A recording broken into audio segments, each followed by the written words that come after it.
네, 제가 그 월요일날 바나나를 사려고 여기 수원동 뒷길을 해가지고 이렇게 과일 가게를 갔어요. 근데 제가 그 길을 되게 좋아해요. 왜냐면 이 수원동 뒷길이요, 되게 예쁜 집도 많고요, 그리고 예쁜 가게들도 되게 많아요. 그래서 저는 그 길을 되게 좋아해서 오늘도 딸기를 사러 갔다 왔어요. 그래서 이렇게 갈 때마다 이렇게 집도 둘러보고 가게도 둘러보면서 아주 샅샅이 곳곳을 다 이렇게 관찰하면서 가요. 근데 월요일날 바나나를 사러 이렇게 가고 있는데 중간에 보면 이렇게 하얀색 집이 있거든요. 예쁜 정원이 있는 집인데 그 정원이 좀 작지만 거기에 이렇게 여러 가지가 심겨져 있는데 개나리가 심겨져 있었어요. 근데 개나리가 만개했더라고요. 저 처음 봤어요, 올해 개나리를. 그래서 꽃이 펴가지고 참 예쁘다, 반갑다라는 생각을 했습니다. 사실 그 봄에는 꽃이 피잖아요. 우리 강보민님 옆에 보시면 그 화분이 있는데 거기 꽃이 폈어요. 저 화분에 꽃이 핀 걸 처음 봤는데 봄이 되면 꽃이 핍니다. 작년에도 폈고 올해도 피고 그리고 내년에도 분명히 필 겁니다. 매년 이렇게 똑같은 일이 반복이 되죠. 매년 반복되니까, 매년 똑같은 일이 일어나니까 그것은 별 의미가 없다, 그렇진 않잖아요. 그렇죠? 매년 똑같이 일어난다 하더라도 그것은 굉장히 중요한 의미를 담고 있죠. 그 나무에서 또 아니면 풀에서 꽃이 핀다는 건 굉장히 깊은 의미잖아요. 절기도 마찬가지인 것 같아요. 작년에도 우리는 고난주간을 보냈었고 또 올해도 지금 지나고 있고 또 내년에도 우리는 고난주간을 맞이할 겁니다. 이렇게 매년 반복된다고 해서 의미가 없는 건 아니고, 그렇죠? 매년 반복되면 반복될수록 그 의미가 더 깊어져야 되고 더 깊은 의미를 깨달아야 되는 거잖아요. 그런 의미에서 올해 우리가 지금 또 고난주간을 보내고 있습니다. 작년과는 다르게 올해는 여러분들이 이 고난주간을 어떻게 보내고 계십니까? 뭔가 새로운 의미를 발견하셨나요? 아니면 뭐 작년과 똑같이 늘 반복되는 그냥 그런 절기로 보내고 계십니까? 저도 한번 이번 설교를 준비하면서 고난주간의 그 여정을 좀 깊이 묵상해봤어요. 그러면서 이렇게 요일별로 어떤 일이 일어나나 이렇게 말씀을 보다가 그걸 잘 이렇게 만들어 놓은 그림이 있더라고요. 제가 가져와 봤습니다. 잘 정리를 해놨더라고요. 그래서 이제 지난주 종려주일 때 예수님이 이제 예루살렘에 도착을 하셨고, 월요일에는 이제 성전에 가셔서 성전을 깨끗하게 하시는 일이 있었습니다. 화요일에는 이제 가룟 유다가 예수님을 간역해서 돈을 이제 받고 예수님 팔 거다 이렇게 얘기했고, 수요일은 예수님을 죽이려는 음모가 이제 꾸며집니다. 그리고 목요일에는 예수님이 최고의 만찬을 하고 나서 이제 겟세마네 가서 기도하시고 끝날 때 이제 잡혀가시죠.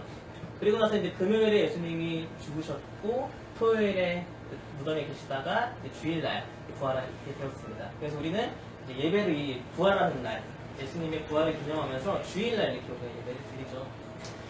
그래서 오늘 수요예배니까 아마 목사님도 그런 생각이셨나봐요. 수요일에 있었던 일을 이렇게 얘기하고 싶었어요.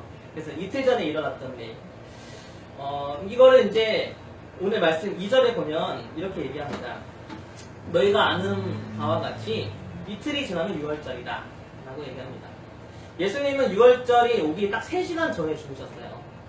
그러니까 지금 이 본문은요, 유대인의 달력으로 계산을 해보면 아마 우리로 치면 지금 수요일 저녁이나 아니면 내일 목요일 아침 아니면 오후 6시 전에 일어났던 사건이에요.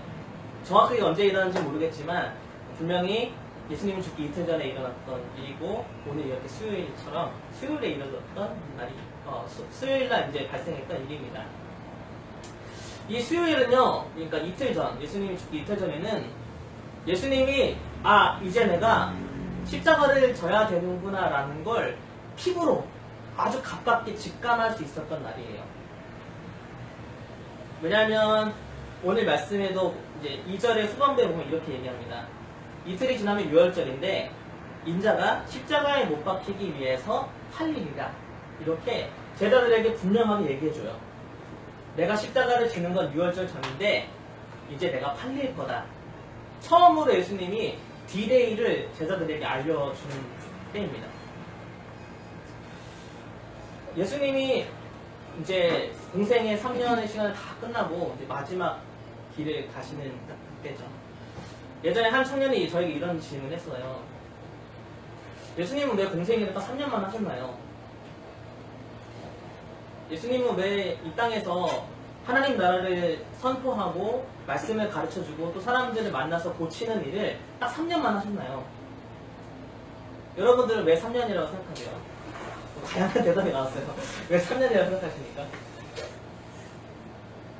군대를 3년간.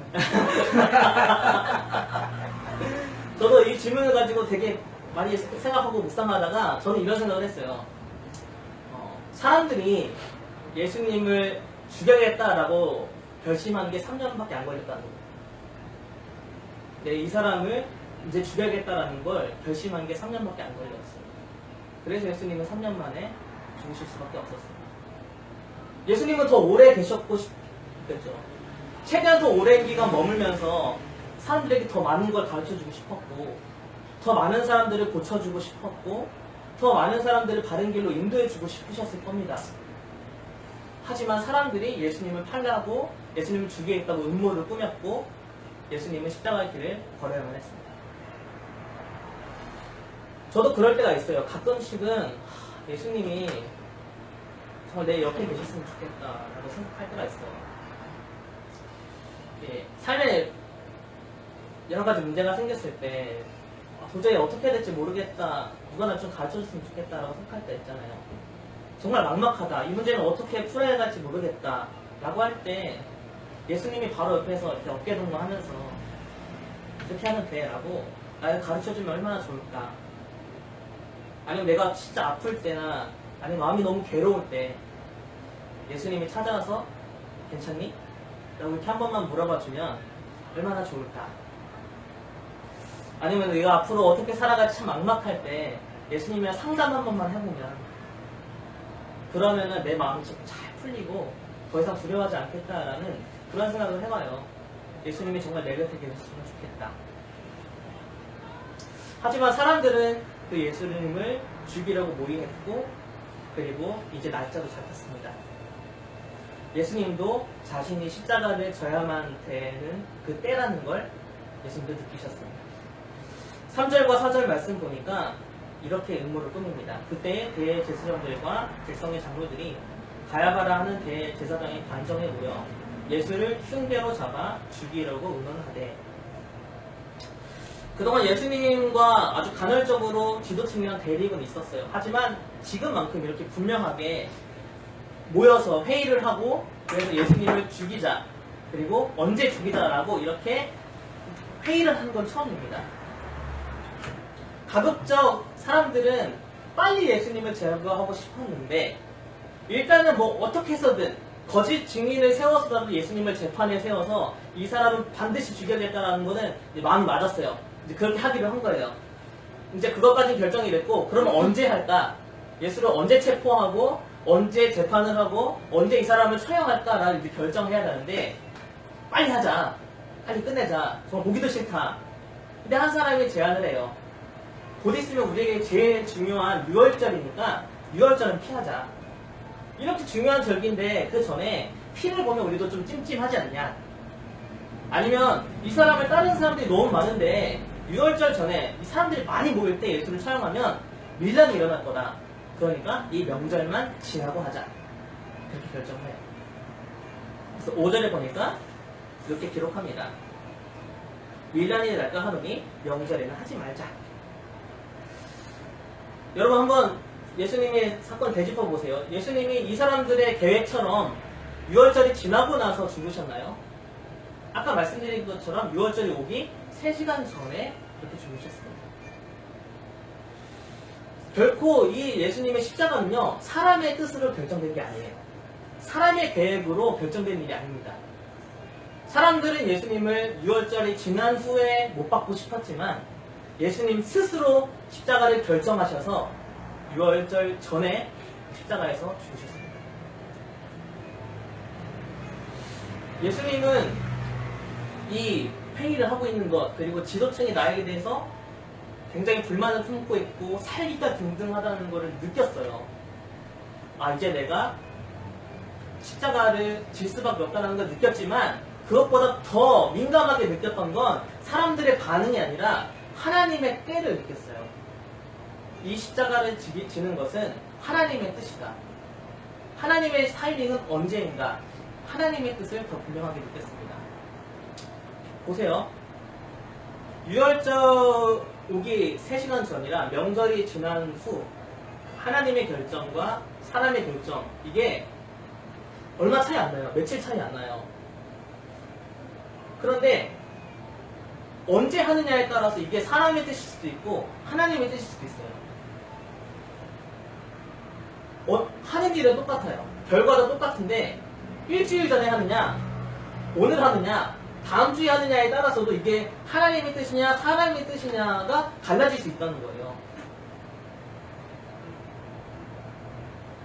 내가 생각하기로는 다음 주가 맞는데 하나님이 생각하기에는 오늘이 맞을 수도 있고, 내 생각에는 오늘인 것 같은데 하나님이 생각할 때는 내년이 될 수도 있어요.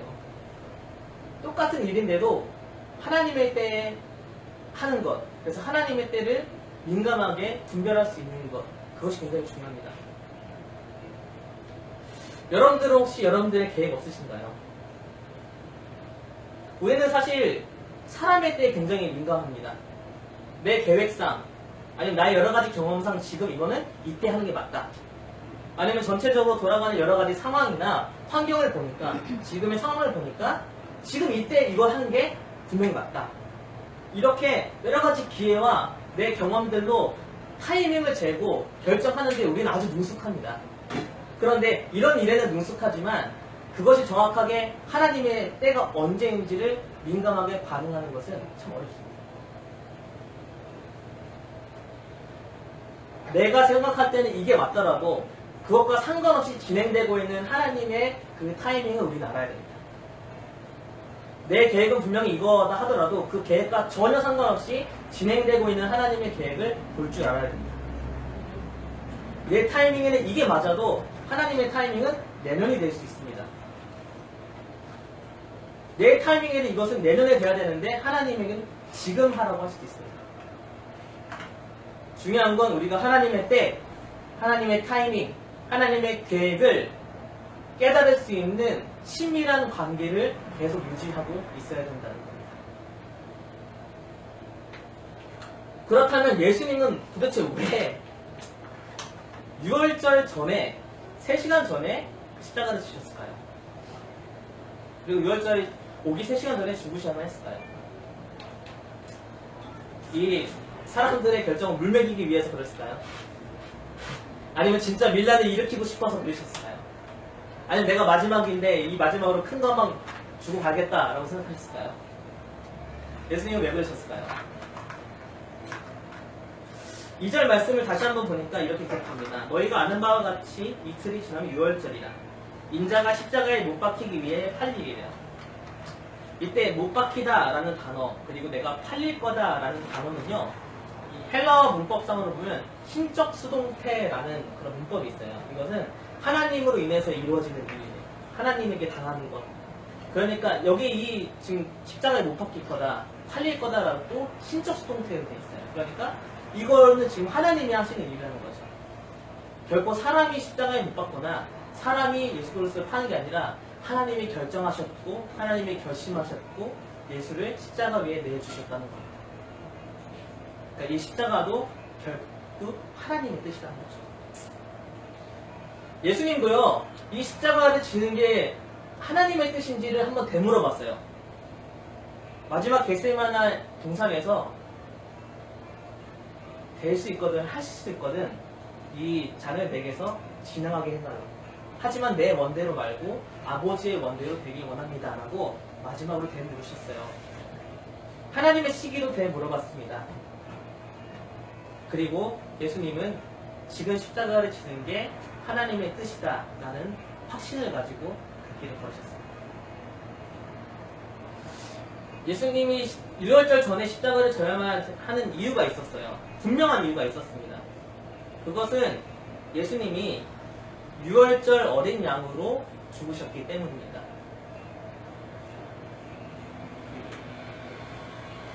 이스라엘 백성이 이제 출애굽할 때 마지막, 잘 아시죠? 마지막 재앙.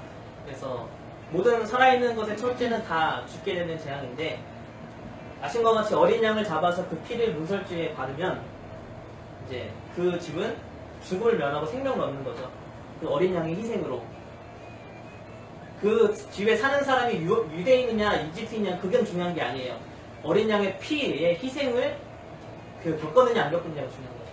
그것처럼 예수님은 모든 사람을 살리기 위해서 자신이 희생하는 유월절 어린 양으로 죽으셨습니다.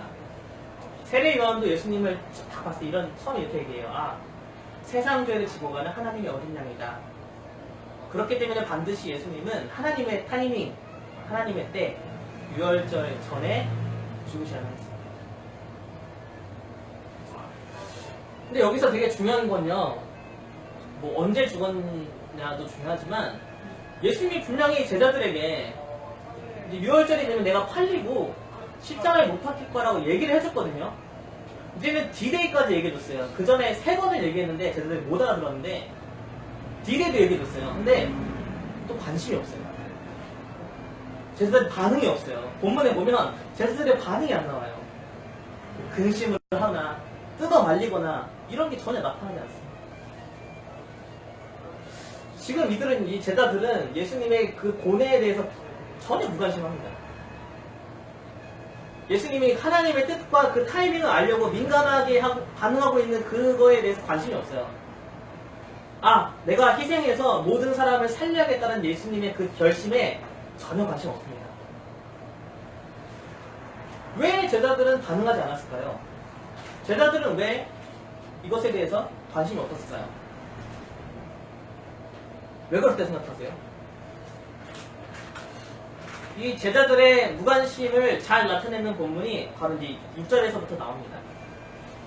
6절 말씀 보니까 예수님이 이제 제자들을 데리고 베다니로 가서 문둥병자였던 이제 시몬의 집에 이제 가서 식사를 하고 계셨습니다. 근데 한 여인이 이제 와서 예수님에게 향유 옥합을 깨서 그 옥합의 향유를 머리에 부어요.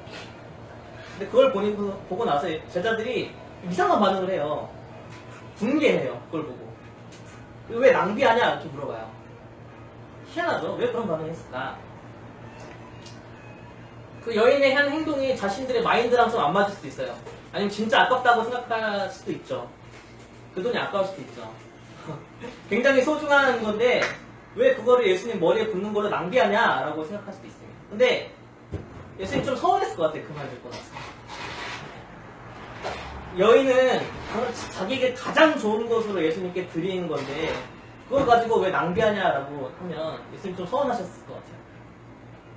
뭐 한번 생각해보세요. 제가 뭐 그럴 일은 없겠지만 그 한 청년이 전도사님 피부 좋아지시라고 되게 소중한 로션을 선물해 준 거예요. 근데 로션을 바르고 있는데 다른 청년이 와서 왜 낭비하냐, 그 돈으로 불이유 돕게 해라. 제가 서운하지 않겠습니까? 되게 뭐 그거 똑같은 상황이죠. 뭐 섭섭할 수도 있겠죠. 근데 여기서 제자들의 관심사가 드러나요. 제자들의 관심이 뭐였는지. 제자들은 여인이 예수님께 쏟은 이 정성, 그리고 예수님께 최대한 좋은 것을 드리고 싶은 이거를 낭비라고 생각했습니다. 또 그렇게까지 할 필요는 없었는데 분노했어요. 여인은 예수님을 정말 극진히 섬기고 싶었는데 이 제자들은 예수님에게 관심이 있는 게 아니라 이 돈으로 할 수 있는 일, 지금 예수님과 함께 아주 잘 하고 진행되고 있는 이 사역을 좀 더 잘할 수 있는 이 사역의 포커스에 맞춰져 있었어요. 이 돈이면 더 많은 일을 할 수 있고, 그래서 이 돈이면 우리가 더 큰 일을 할 수 있고, 더 유명해지고, 더 많은 사람들이 따르고, 뭐 이런 여러 가지 생각을 했던 겁니다. 예수님의 관심이기보다는 예수님과 함께 하면서 진행되고 있는 여러 가지 자신들의 사역에 관심이 있었죠. 제자들은 아주 엄격하게 평가하자면, 앞에부터 평가해보자면 결론적으로 예수님께 관심이 없습니다. 예수님을 통해서 실현되고 있는 나의 꿈에 관심이 있었어요. 예수님을 통해서 실현되고 있는 지금 우리의 아주 번창한 사역에 관심이 있었고, 그리고 그걸 통해서 얻어지는 명성이나 인기, 그리고 따르는 사람들, 뭐 이런 것에 관심이 있었습니다. 그러니까 예수님이 십자가를 얘기하고 있는데 서로 내가 높아지겠다라고 예수님께 얘기하고 있고 제자들이 모습이잖아요. 그래서 제자들은 내가 이틀 후에 팔릴 거다, 이틀 후에 십자가를 질 거다라는 그 말에도 무관심합니다. 심지어 십자가를 지려는 예수님의 앞길을 가로막았습니다. 그럴 수 없습니다. 제자들이 생각했던 메시아는 예수님의 모습이 아니었습니다. 좀 더 오래 살아남아서 좀 더 나와 같이 더 많은 꿈을 이루고 더 큰 세력을 만들고, 그래서 결론적으로는 더 많은 일을 하고 싶어 했던 게 바로 제자들이었습니다. 그렇기 때문에 이 제자들은 예수님이 그렇게 많이 말씀하셨던 십자가의 의미를 올바로 깨닫지 못했고, 결론적으로 예수님이 십자가의 길을 같이 걸어갔던 제자들은 한 명도 없었습니다. 그런 것 같아요. 우리도 처음에 신앙생활을 시작할 때는 예수님 때문에 시작합니다. 예수님으로 인해서 구원받았고, 그래서 우리의 모든 관심사는 처음엔 예수님이었습니다. 근데 점점 이 관심사가 나로 바뀌기 시작합니다. 그렇지 않나요? 처음에는 예수님에 대한 아주 순수한 그런 관심과 그런 순수한 열정과 마음이 있었는데, 이제는 신앙생활하는 내 모습이 더 중요하고 내 여러 가지 문제가 더 중요할 수밖에 없잖아요. 다 그런 것 같아요. 그래도 그렇지만 인생에는 타이밍이 있는 것 같아요. 제가 얼마 살아보지 못했지만 타이밍이 있는 것 같습니다. 내 신앙생활도 아주 중요하고 내 삶의 여러 가지 문제를 신앙적으로 잘 풀어가는 것도 중요합니다. 그리고 내 미래를 신앙 안에서 잘 결정하고 그것을 열심히 성취하는 것도 굉장히 중요합니다. 그런데 그것도 중요하지만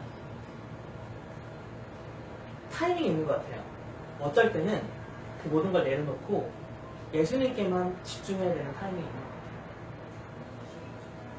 같아요. 내 모든 관심과 내 모든 에너지를 예수님께만 드려야 하는 그 때가 있는 것 같아요. 연인 사이도 그렇잖아요. 또 부부 사이도 그렇잖아요. 더 맛있는 거, 더 좋은 거 주려고 열심히 일하지만 또 어쩔 때는 내가 하는 일을 다 내려놓고 뭐 택시를 타고 가서라도 그 사람이 우선순위야만 할 때가 있잖아요. 그런 것 같아요. 지금인 것 같아요. 지금이 그럴 때입니다. 이 고난주간이 우리가 지금 그렇게 할 때입니다. 해야 될 일이 많죠. 여러 가지 문제들도 많죠. 하지만 그 모든 것을 잠시 내려놓고 내 모든 관심을, 내 모든 에너지를 예수님께만 쏟을 수 있는 그때가 지금입니다. 지금 제일 중요한 건, 이 고난주간을 보내면서 가장 중요한 건 우리가 예수님께 관심을 갖는 겁니다. 예수님께 귀를 기울이고 그분의 고민과 그분이 지금 민감하게 하나님과 교제하는 것, 하나님의 때를 분별하고 있는 그 모습, 그리고 마침내 결단해서 십자가의 길을 당당하게 걷고 있는 그 모습에 관심을 갖고 그 마음을 헤아리고 그 뜻이 뭔지를 다시 깊이 묵상해야 될 때가 바로 지금입니다. 어떤 일을 하는 것도 중요하지만, 예수님을 위해서 뭔가를 하는 것도 물론 중요하지만, 지금은 예수님을 위해서 우리의 무언가를 드려야 될 때인 것 같아요. 여러분, 이번 고난 주간 동안에 얼마나 예수님께 관심을 가지셨습니까? 예수님의 그 고난의 여정과 십자가의 길을 깊이 묵상하고 그리고 나서 깨달았던 것은 무엇입니까? 만약 여러분들이 그 시몬의 집에 계시다면 여러분들은 그 향후의 옥합을 깨서 예수님의 머리에 부어주는 그 여인의 모습일까요? 여인의 의도는 어땠는지 모르겠습니다. 손님을 극진하게 대접하는 그런 행동일 수도 있고, 아니면 정말 예수님의 그 마지막 때를 알고 그 장례를 준비하는 모습일 수도 있습니다. 뭐 여인의 의도가 어땠든지 간에 이 여인은요, 예수님을 위해서 뭔가는 했던 사람입니다. 예수님을 위해서 뭔가 해드리고 싶었던 사람입니다. 제자들이 예수님을 위해서 뭔가 한 게 있었나요? 그 겟세마네 동산에서 기도하러 가실 때 내가 정말 십자가를 져야만 하는가 그 정말 고민하고 힘든 그 기도를 하고 계셨을 때 나를 위해서 좀 기도해달라고 했는데 제자들은 다 잤잖아요. 나를 위해 한시도 깨워서 기도할 수 없느냐 책망받았잖아요. 그런 제자들의 모습이 아니라 이 여인처럼 예수님께 뭔가는 해드리고 싶은, 예수님께 작은 것이라도 뭔가는 하고 싶은 그런 우리들의 모습이었으면 좋겠어요. 이번 고난주간에는 우리에게 참 중요한 일도 많겠지만 그 모든 일들을 잠시 내려놓고 우리의 가장 우선순위를 예수님께 드렸으면 좋겠습니다. 한번 그분의 고난의 여정을 어느 때보다 더 깊이 묵상해 봅시다. 그 십자가의 의미를 뜯어보고 또 뜯어봅시다. 예수님이 십자가를 지시면서 했던 모든 말들을 묵상하고 예수님이 십자가를 지시면서 했던 모든 행동들을 그 의미를 생각해 보면서 그걸 내 가슴 속에 받아들이고 그것을 내 삶 속에 한번 적용해 봅시다. 이번 고난주간은 여러분 예수님을 위해서 뭐라도 해보는 것 어떻습니까? 순전히 예수님만을 위해서 여러분들의 것을 한번 낭비해 보십시오. 여러분들 이번 금요일날 뭐 하시겠습니까?